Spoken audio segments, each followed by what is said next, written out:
Hey, what's up, everybody, and welcome back to News Dose. We did get a pretty sizable PC gaming handheld leak today, really in more than just one way.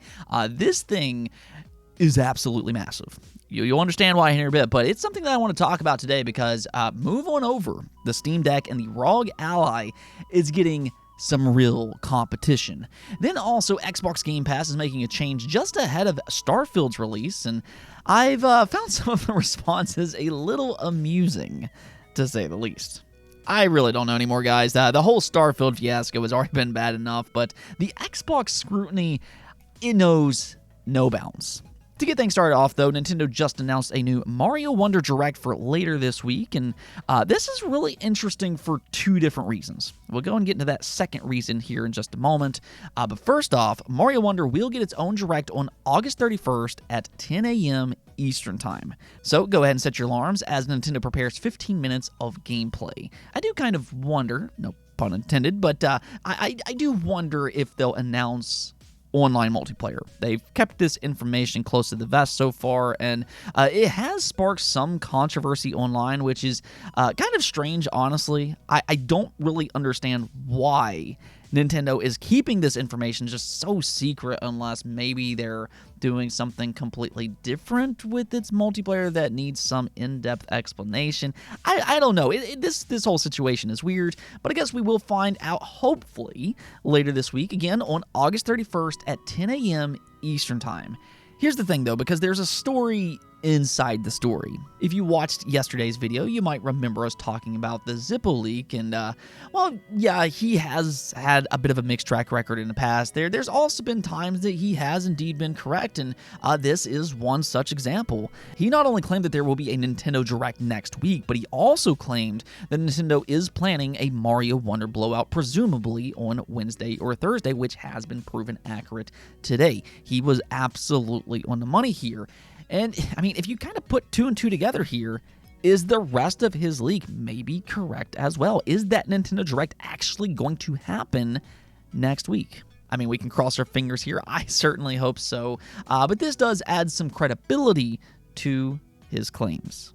In other news, out of nowhere, a limited edition Analogue Pocket was announced, being the special glow-in-the-dark edition. Now, they're claiming that this is going to be highly limited, which also means that it's going to be highly coveted, and I guarantee you scalpers are salivating over this product. So if you are interested, you're going to want to be ready to put it in your cart as fast as possible. That way you can check out with no problems. It's going to go up for sale on September 1st for $250, and then orders will go out on September 5th, which is, I mean, that's actually nice to see. Their previous Analogue Pocket orders were on back order for like a year for a lot of people, myself included, actually. And that's something that I do want to talk about just briefly here for a second. I do own an Analogue Pocket myself. I think it's debatably the best way to play Game Boy and Game Boy Advance games. I mean, the screen is honestly stunning for these type of games, but not just that. The Analogue Pocket can also emulate the NES, the Super Nintendo, Sega Genesis, and so on and so forth. It runs these games beautifully, again, because its screen is absolutely stunning. Dare I say, I think that if you just want to play the single player for these old games, and if you don't mind a smaller screen, this might be a better option than Switch Online, where you have to wait for games to drop. I mean, you can play Mother 1 through 3 on your Analogue Pocket right now. You can play Mario RPG, you can play all those old Pokemon games, including ROM hacks, albeit you don't have online multiplayer, which, I mean, that is kind of a killer for the Pokemon series. But all in all, it's a great console that I'd highly, highly recommend. Speaking of handhelds, though, one thing that's really grabbed me over the last couple years are gaming handheld PCs. I honestly believe that these consoles are the future for portable PC gaming. I think that we're going to see more and more people gravitate towards gaming handheld PCs as opposed to gaming laptops, and especially as the technology continues to improve. But what better way to improve than by introducing competition? As I always like to say, competition breeds excellence, and this year, the PC gaming handheld market saw a big shakeup. The Steam Deck there for a while was the lone king on the market, and then came the ROG Ally, which sported a better screen. It has more power, and it also benefits from being a Windows 11 handheld, which means that you can play more games such as PC Game Pass. Well, the ROG Ally might not be the most powerful handheld PC for much longer because the Lenovo Go fully leaked out online, specs and all, and this thing is a beast. It's massive beyond expectations, though it does still have one flaw that fans might not necessarily be overly pleased about. We'll get into that in just a second, but according to a Windows Report breakdown, documents of the Lenovo Go was revealed to them, and I'll just go ahead and drop a picture so you can see all of its specs. But here's the key details most will need to know. So one is that it will be the most powerful PC gaming handheld on the market if this leak is true. It does indeed have better specs than the ROG Ally, it has faster RAM, and then the big differentiator is its screen, which goes beyond HD gaming. Reportedly will include an 8.8-inch QHD display, which is absolutely insane, and might even be a bit of overkill in this situation. It apparently can run up to 144 Hz for that buttery smooth frame rate, and its pixel count goes all the way up to 2160 by 1600, though that's kind of what I mean by overkill. See, the thing is at the end of the day, we are talking about a handheld platform, and 1080p is usually more than enough for a smaller screen.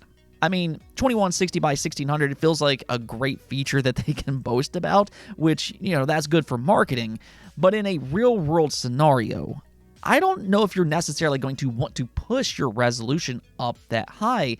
And one of the reasons I say that is because if you do, that will consume the battery faster, which still remains the biggest flaw when it comes to these devices. It appears the Lenovo Go hasn't exactly fixed this problem. Now, it does have a slightly better battery with super rapid charging, which if you just want to plug it in and play, that will be a great option to take full advantage of its display. The ROG Ally has a similar feature, which works very well, but otherwise, I wouldn't expect great battery power, especially at higher resolutions. We will need to see its power draw, though, and how all that shapes up. At the same time, though, an 8.8-inch display is significantly larger than its competitors, and that might end up being one of its key selling points. If the screen itself looks the part, if it's high quality, then a lot of people might want that larger size, and just for comparison's sake, the Switch OLED, the ROG Ally, and the Steam Deck all have 7-inch screens. So Lenovo, they're really taking that display size to the next level, which will be really interesting to see in person. I want to see how comfortable a device of this size will be to hold in my own hands. Now, I do think that this is a sharp-looking device, though. It looks very similar to the Switch, albeit a lot larger, and it also has a lot of extra buttons, which honestly, that might be a good thing for certain PC games such as MMOs. If you want to play Final Fantasy XIV as an example, then the Lenovo Go could end up being a good option. You can also remove its controllers as well, Joy-Con style, which is actually beneficial in the sense that you won't have to rely on repairs if something goes wrong with your controllers in the future. So I think on paper, there's a lot going for the Lenovo Go. It's certainly worth paying attention to at the very least. And the good news here is that reportedly, Lenovo is set to reveal it on September 1st, and then it's going to release in October for a grand total of $800. So yeah, as expected, with its extra power, it's going to cost more. But ultimately, I think that there's going to be a real market for the Lenovo Go. It is another Windows 11 handheld, which means that not only can you play games on Steam, the Epic Games Store, etc., but you can once again play PC Game Pass and make this a legitimate Xbox handheld. Phil Spencer, in an interview here recently, joked that the ROG Ally to him feels like an Xbox handheld, which, I agree with that as well. I play PC Game Pass games on a ROG Ally all the time, but here you're going to get an even beefier, more powerful option.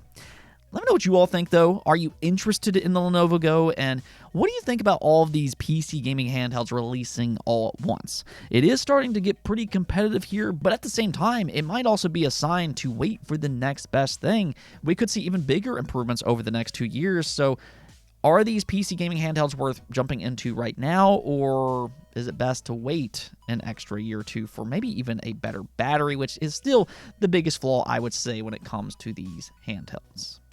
Oh, and a little game by the name of Starfield is releasing later this week. You might have heard about it by chance, just maybe. But Xbox is making a change to their Xbox Game Pass service right ahead of its launch. And this has garnered quite a bit of attention online.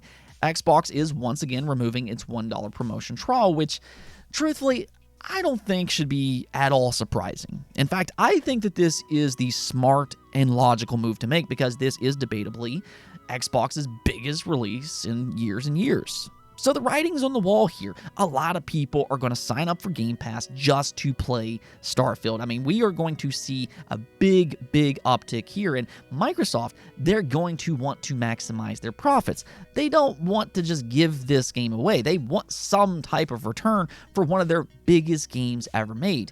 So when I first saw that they removed the $1 promotion, I just kind of thought to myself, yeah, that makes sense. It's honestly a logical move to make, but what I also think is unsurprising is that there were certain people out there, I'm not going to name any names here, and I even saw one person from a certain outlet try to make this into a big deal, like Xbox is somehow doing something wrong.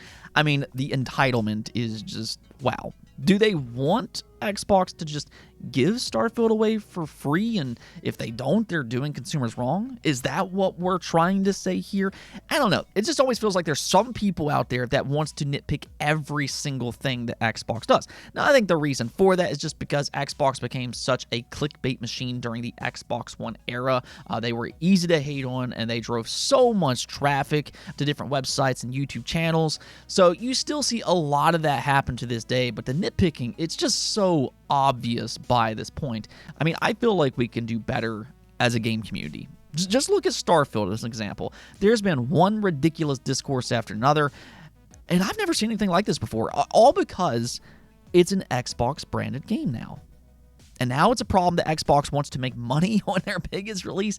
I mean, I guess it is what it is, but it's also kind of ironic to me just because these same people who will argue that Xbox Game Pass subscribers aren't supporting developers, but then they'll turn around and complain that Microsoft isn't giving their games away for $1. Do you see the irony here? It's amusing in almost a sad kind of way.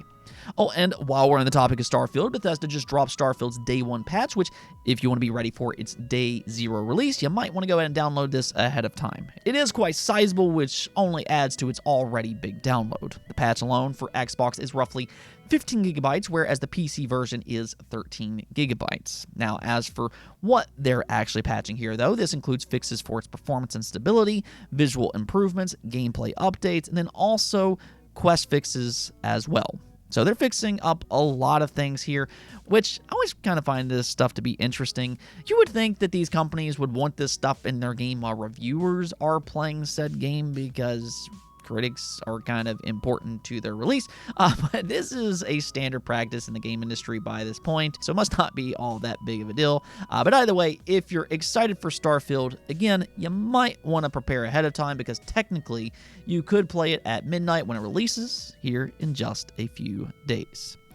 Let's go take a look at the poll of the day that we're asked you all. Now that Sea of Stars reviews are out, are you going to play it? And as you can see here, most of you all actually did say yes, though not necessarily immediately for everybody. 24% of you all voted yes, 39% of you all voted yes, but not immediately, and then 29% of you said no, you're not interested.